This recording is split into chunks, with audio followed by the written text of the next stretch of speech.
it appears we've got quite the gamut to run to reach Linus's Great Pumpkin Island. Aye, Frida, we'll navigate this treacherous course.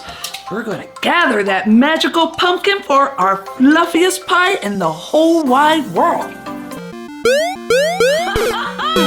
Oops, sorry about that, Captain Bread Hook. I'm not too good with my meringue super soaker yet. Oops! I'm not too good with my marshmallow magnum either. We've got this, Frida, you flavor fairy, you. Boop, boop, on the island. We'll boop our way through, Frida. We made it, Captain. Aye, Frida, the gamut run was worth it.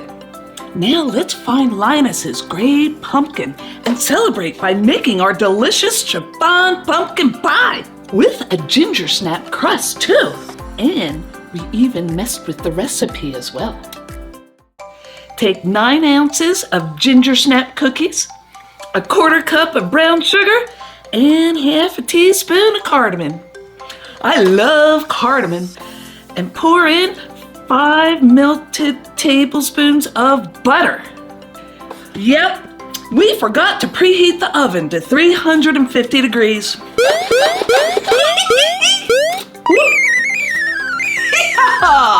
And bake for 5 minutes only.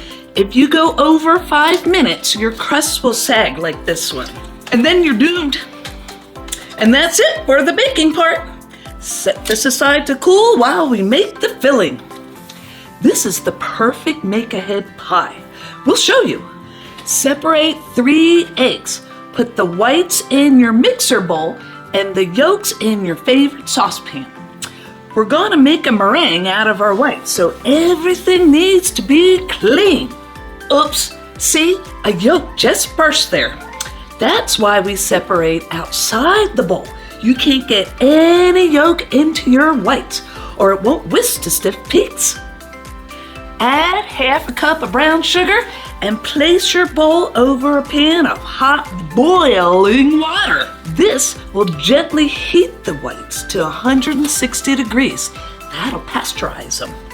If you don't mind eating raw egg whites, you can skip this heating part. Raw egg whites are okay if you're using quality eggs. We really love making Swiss meringue like this.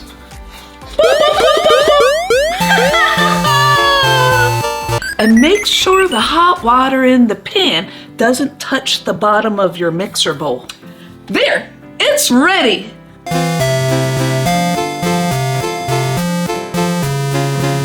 Then place it on your mixer and flip that puppy to high speed.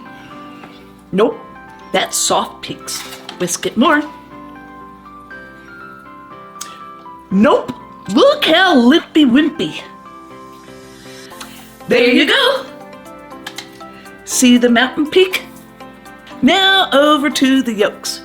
Add 1/2 cup of sugar and 10 ounces of mashed pumpkins. Hey, what do we do with the rest of the can? They come in 15-ounce cans. Whoa, the Great Pumpkin comes in 15-ounce cans too. And look at this huge one I found. 29 ounces. Hey, Frida, let's make a giant one. Let's add it in too and see what happens. Sure, let's try it. I think we'll be okay. We'll compare it to the one we made last night to see the difference. Stick around to the end.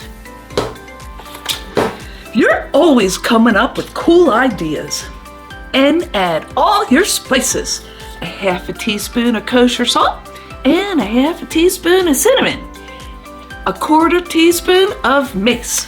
We like mace. It's a relative of nutmeg. You can use that if you don't have any mace on hand. 1/2 teaspoon of ginger and 1/2 cup of milk.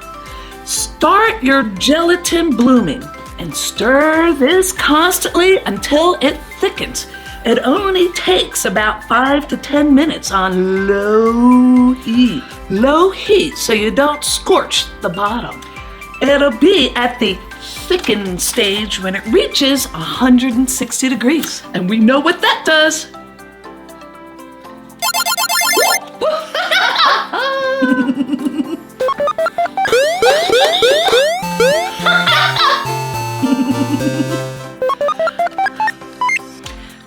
mix in your bloom gelatin.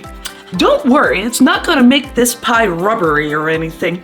You'll see. Let everything cool off to about under 100 degrees. Then fold in the pumpkin into the meringue. You reach to the bottom and bring it to the top. This helps keep all the air bubbles in the meringue and makes for a lighter, fluffier pie. Light as a cloud!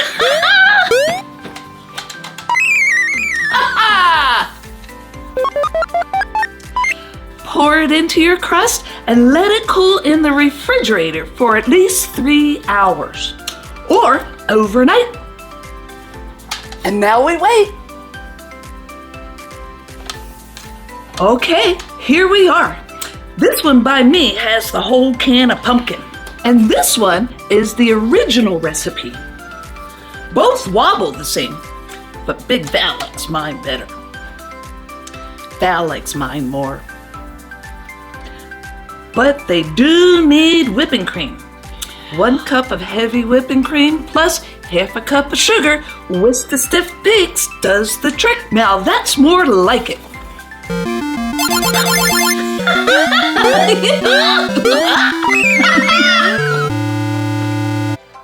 The whipped cream is fabulous. Leave a comment. I love your comments. They always make my day.